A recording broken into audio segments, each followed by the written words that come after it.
मेरी तो समझ में नहीं आ रहा है क्यों आगे की जिंदगी किस तरह निभाएगी। आप उससे कहिए कि वो विवाह कर ले।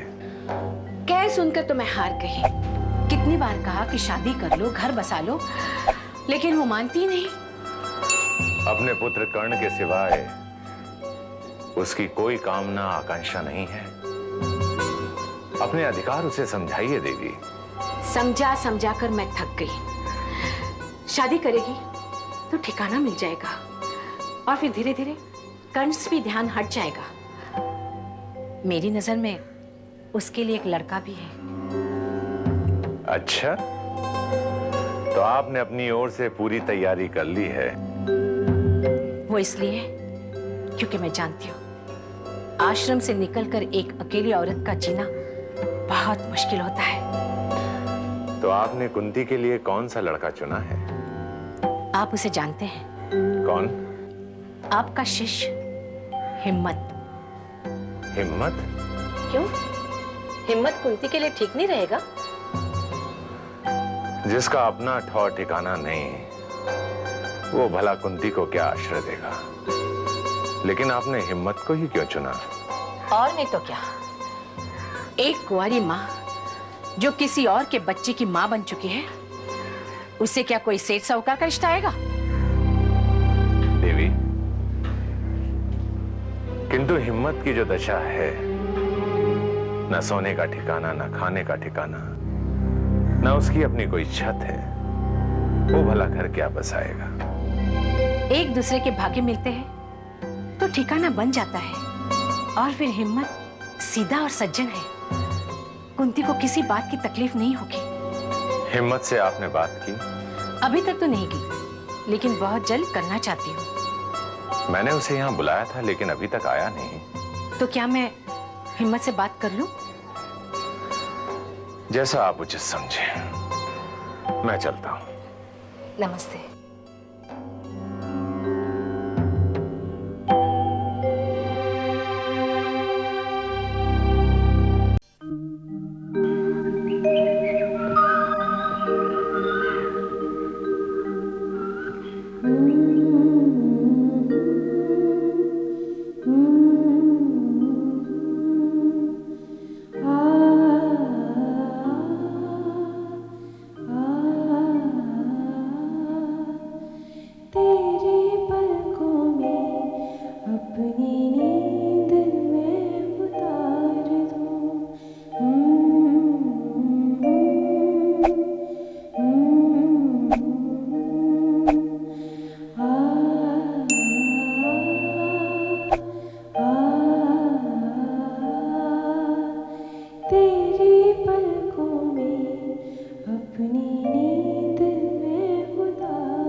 अरे आप कब से खड़े हैं? जब से आपकी लोरी सुनी तब से मैं अपने आप को रोक ही नहीं पाया। सच, कितना अच्छा गाती हैं आप। मैं तो अपने कर्ण को सुला रही थी। नींद तो मुझे भी आ गई थी। ऐसा लगा जैसे मैं अपनी अपनी माँ की गोद में सोया हुआ। आपकी माँ आपके साथ रहती है? कहाँ, उन्हें गुजरे तो कई साल हो गए। ओह, आई एम सॉरी। माँ के बिना बिल्कुल अकेला हो गया। कितनी अच्छी थी मेरी माँ। क्यों, आपके घर में और कोई नहीं है क्या? माँ के बिना बेटे का घर घर नहीं होता। माँ थी तो घर घर लगता था। सारे आंगन में उनकी लोरी, उनकी ममता, उनका प्यार बिखरा रहता था। अब वो घर तो एक मकान है जहाँ मेरा भाई, मेरी भाभी और उनका एक बेटा रहता है। और आप कहाँ रहते हैं? मैं भी उसी घर में पड़ा रहता हूँ, ये घर जरूरी सामान की तरह। आपके भैया भाभी आपको प्यार नहीं करते? करते हैं, अपने मतलब के लिए। ऐसा क्यों कह रहे हैं आप? कुंती जी, मैं उनकी बुराई नहीं कर रहा हूँ। वो भैया भाभी हैं हमारे, खून का रिश्ता है। वो चाहे जैसा व्यवहार करें, चाहे जितना मारे पीटे, चाहे जितना काम कराएं, भैया अधिकार है उनका। छोटा भाई जो हूँ। मतलब आपके भैया भाभी आपके साथ? गलती उनकी नहीं है, मेरी माँ की है। मेरे माँ को ही मुझे छोड़ के नहीं जाना चाहिए था। किसी भी माँ को कभी भी अपने बच्चे को छोड़ के नहीं जाना चाहिए। ये भी कोई बात हो कि बेटा जिंदा है इस दुनिया में और माँ दुनिया ही छोड़कर चली गई। स्वामी जी से पूछता हूँ, जवाब ही नहीं देते। अच्छा एक बात बताइए, आप भी तो माँ है ना, आप बताइए कि मेरी माँ ने ऐसा क्यों किया? देखो, ये सब आपकी माँ ने अपनी मर्जी से नहीं किया है, ये सब भगवान की मर्जी से हुआ है। आपकी माँ बहुत अच्छी थी ना? उनसे अच्छा तो इस दुनिया में कोई नहीं। जो लोग बहुत अच्छे होते हैं ना, भगवान उन्हें अपने पास बुला लेते हैं। कभी कभी भगवान भी ठीक नहीं करता। माँ की जरूरत बेटे को होती है, भगवान को नहीं होती। इस बात के लिए मैं हनुमान जी से बहुत गुस्सा हूं। कुंती जी, एक बात मानेंगे मेरे? क्या? आप अपने बच्चे को कभी छोड़ के मत जाइएगा, कभी।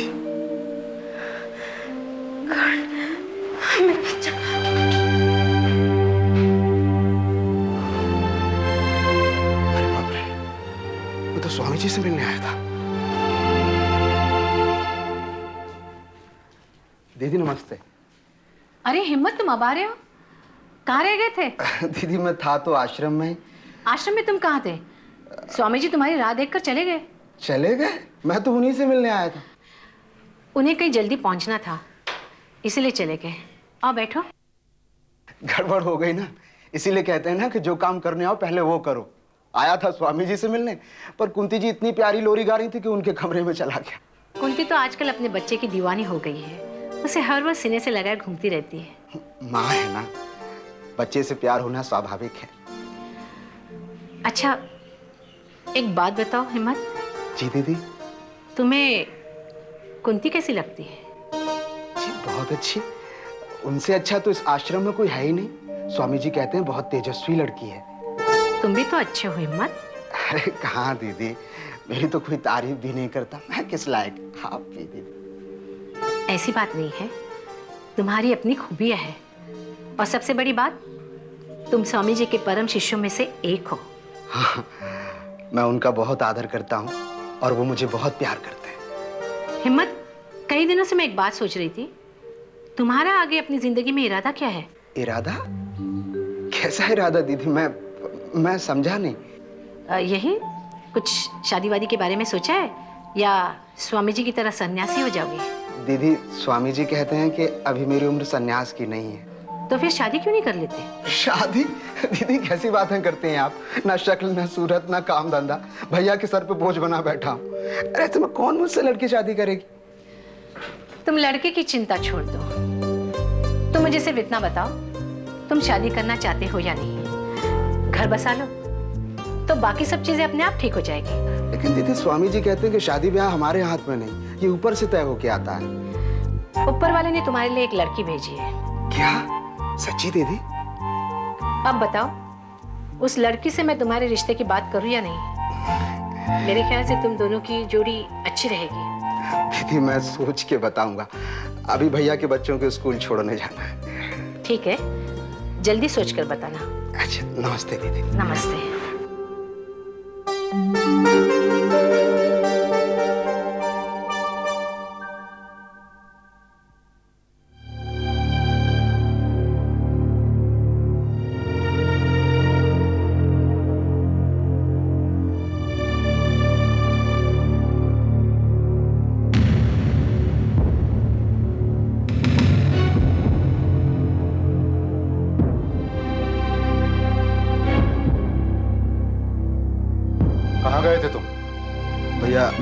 आश्रम गया था स्वामी जी से मिलने।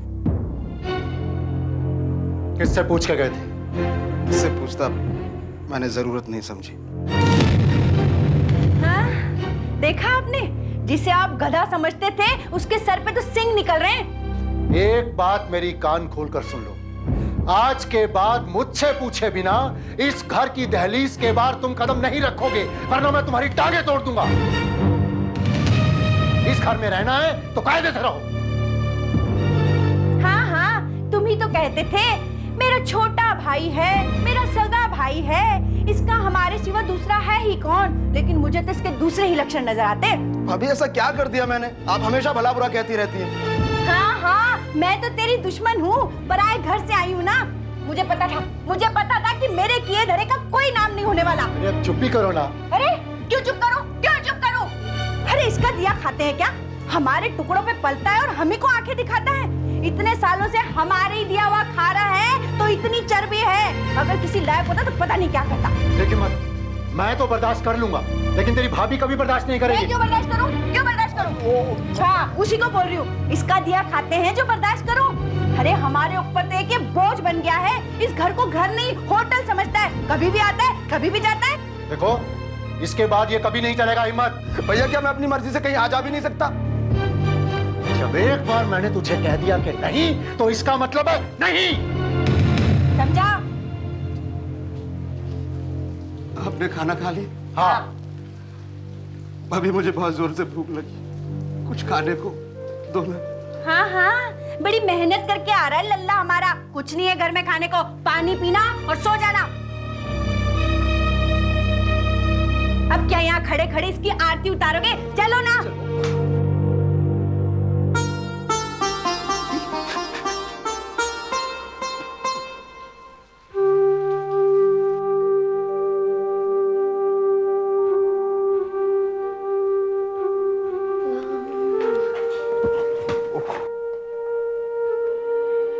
अंधे हो क्या? देखकर नहीं चल सकते? बेटा मुझे बहुत जोर से भूख लगी थी, इसलिए मैं जल्दी किचन में जा रहा था, मैंने देख नहीं पाया आपको। देखकर चला करो। मैं आपका सेब ये धोके दे दूं? जमीन पर पड़ा हुआ सेब मुझे खिलाओगे? तुम ही खा लो, बेवकूफ।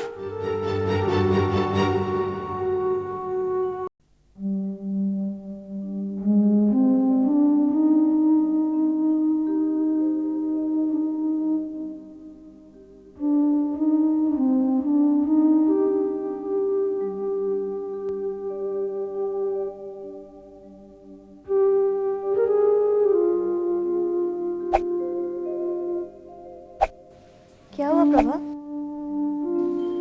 तू बैठी क्यों है? नींद नहीं आ रही। क्यों? तेरी तबीयत तो ठीक है। और दिन तो बिस्तर पर लेटते ही तो सो जाती थी। आज शाम से ही दिल बहुत घबरा रहा है। क्यों? बस थोड़ी सी बेचैनी है। अच्छा तू लेट जा, कम से कम सोने की तो कोशिश कर। कोशिश ही तो कब से कर रही हूँ, लेकिन नींद है कि आ ही नहीं रही है। आज पूरी रात नींद नहीं आएगी। खुद ही तो सो जा, मैं जरा टहल के आती हूँ। सो जा तू।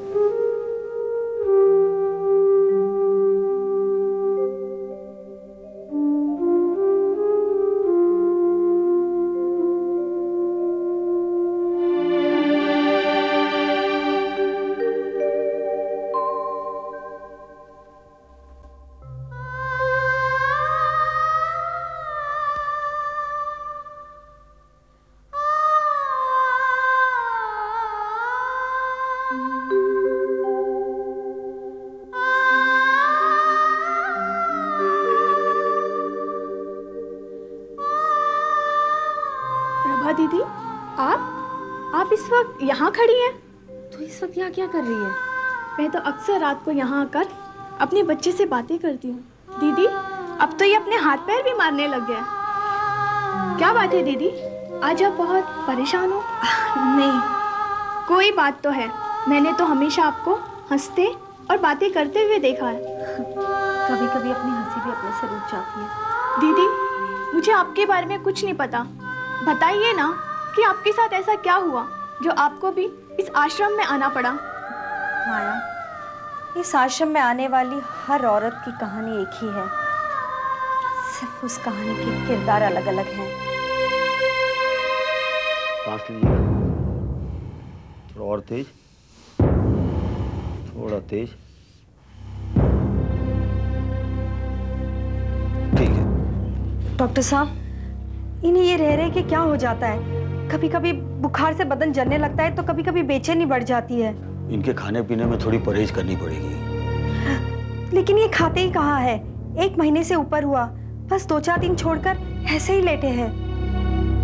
बाजी, इनकी जो टेस्ट ली थी उसमें कोई भी मेजर कॉम्प्लिकेशंस नहीं निकले थे। तो फिर ये बार बार बुखार क्यों आता है? आज शाम से ही दिल घबरा रहा था, इसीलिए तो आपको फोन करके बुला लिया।